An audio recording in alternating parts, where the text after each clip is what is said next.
Hello everyone, it's Attacker2T here, and for today, welcome to the month of June, and with June now coming along the way, you know what that means for a lot of gamers. It is now basically presentation season, as a ton of different companies are now mostly going off with their live events and details about upcoming games for the rest of 2026 and especially 2027. And recently, PlayStation had just wrapped up their latest State of Play, and the last time we had a State of Play video was around like February, so it's been a few months since I made a video really talking about that, and there were definitely a lot of great games that was announced here. So the question is, was this new presentation that just finished that had over basically an hour of content to show off more so the same or kind of a downgrade in some cases? In my personal opinion, I do think this State of Play was solid at best. Not in the same part as the last presentation, but this State of Play had a pretty good start, had a bit of a slow middle of it, but the ending of it was definitely exciting at best. So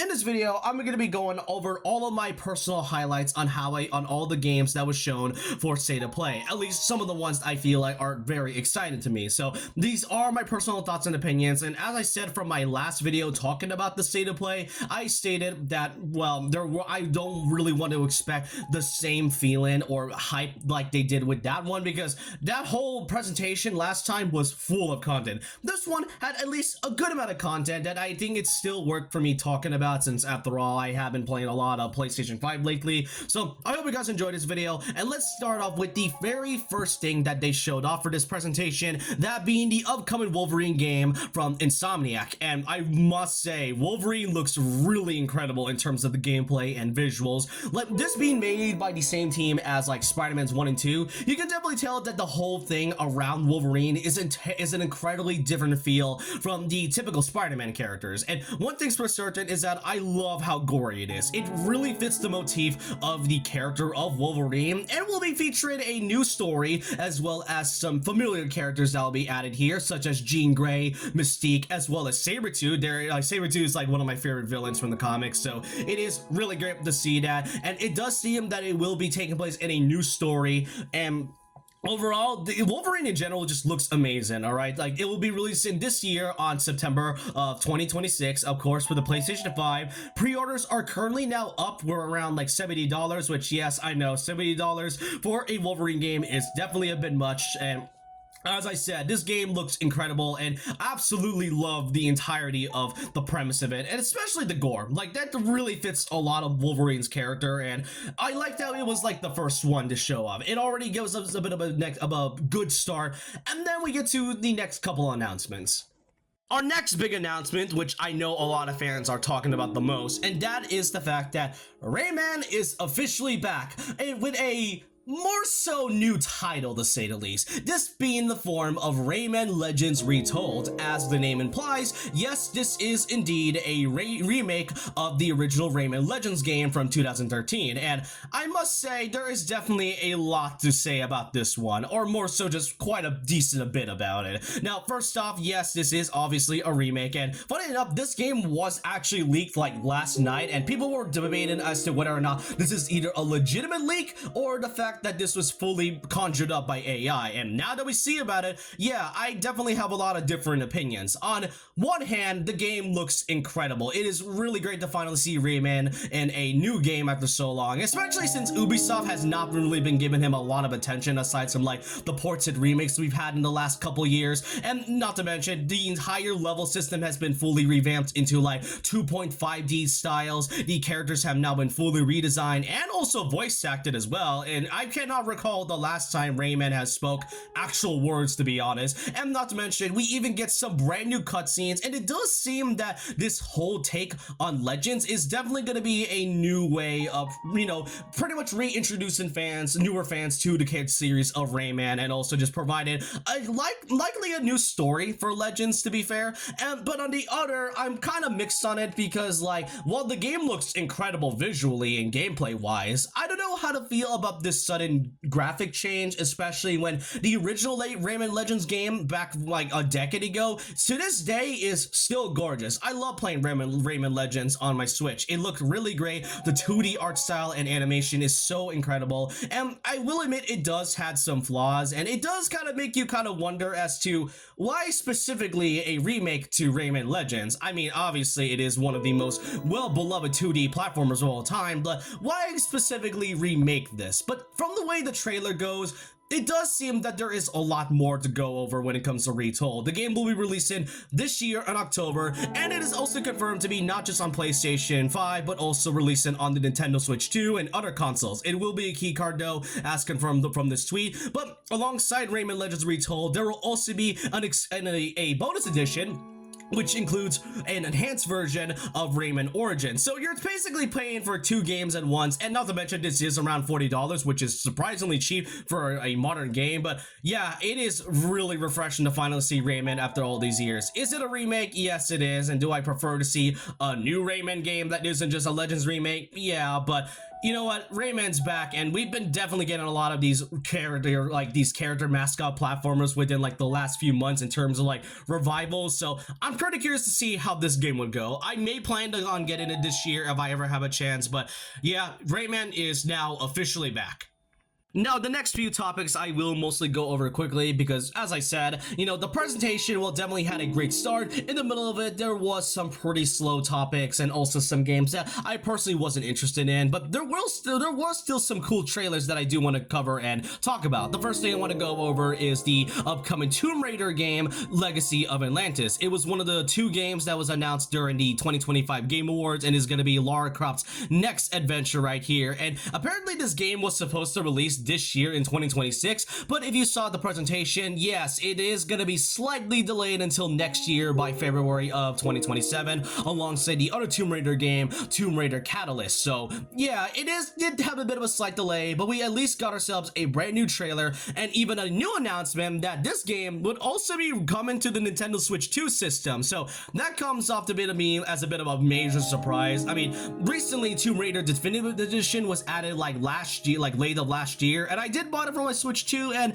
it does run fine. So I am kind of curious to see how Legacy of Atlantis is going to run in this one. But yeah, aside from like a new trailer, there was a slight delay from this year all the way to 2027, but a couple months isn't really gonna hurt anybody. After all, it is a new Tomb Raider game, and when it comes to new titles, we got Onimusha. I recently just played Onimusha 2, the demo on my Switch 2, and honestly, it is pretty fun in terms of like in terms of the sword fighting style, and from the looks of it, Onimusha is already being built up to be one of Capcom's most best looking games to me personally, in terms of like the visuals and the story right now. I've always been a fan of the story of Musashi Miyamoto here, and the gameplay of it overall. I mean, as I said, I only just played a brief moment of like the demo of Onimusha 2, so it is pretty curious to see. But yeah, this is a title that I've always been intrigued about since, you know, it's been quite a bit, and I wouldn't really be too surprised if they decide to port this on the Nintendo Switch 2 to kind of boost the sales of Onimusha in general. But yeah, the gameplay looks great. The story of Musashi Miyamoto, while having certain elements of it, is pretty great. And our last thing I want to go over is another announcement of the upcoming fighting game, Marvel Tokon Fighting Souls. We've been getting a few new trailers every now and then, including some of the new characters. We recently got the reveal of Hulk that will be added in this game. But now, we got ourselves 3 new characters that will be part of this new team, being Knights of Doom. This was announced alongside one of the original characters that will be part of this new fighting game. And with Dr. Doom already being announced a few months ago, we got ourselves 3 new characters that have been revealed in the form of Magneto, Green Goblin, and Carnage. And I must say, all of these characters look really insane in terms of the design. But in terms of moveset, I will say it's either between Green Goblin and Carnage. I generally did not expect Green Goblin to be that crazy in terms of gameplay, and Carnage is such a refreshing pick to say the least, because as much as I really love Venom, I don't really think Carnage has been in much media in terms of like games lately. So, and yeah, he did have that movie based with Carnage, but like the fact that we got Carnage over Venom, to me it's pretty refreshing. And as I said, his gameplay alongside Green Goblins looks really amazing. So with these announcements, that only just leaves one team left, and that is Ghost Rider's team, and I would assume would be revealed probably in either the Summer Game Fest or maybe next month, pretty much a month before the game would release on August of this year. But yeah, two Marvel properties in one presentation is great. Again, I might want to make either between Spider-Man or Carnage, maybe a Green Goblin if I have the chance, or probably Hulk, who knows. But yeah, Tokon Final Souls looks insane. I am also curious to see on who the DLC characters are going to be. But yeah, that's all of sort of the topics I want to go briefly over one by one. But yeah, it was a little bit slow during the middle in my opinion.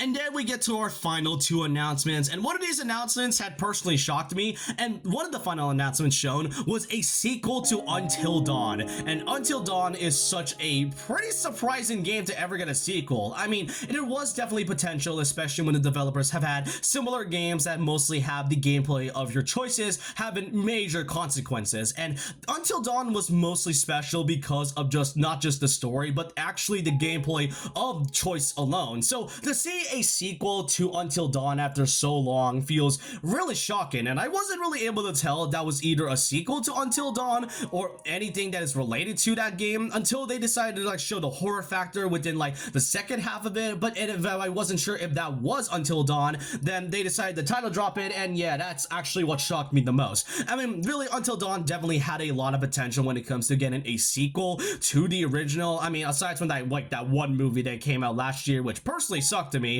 Until Dawn 2, yeah, I will say it's one of the more shocking announcements to see, and really this won't release until like next year, but I wanted to take all the time they can, and I am really curious to see whether or not the story will basically have many elements and have mentions of the original while also retaining a new story, because from the looks of it, it does seem that it is going to be taking place in an entirely new story from that.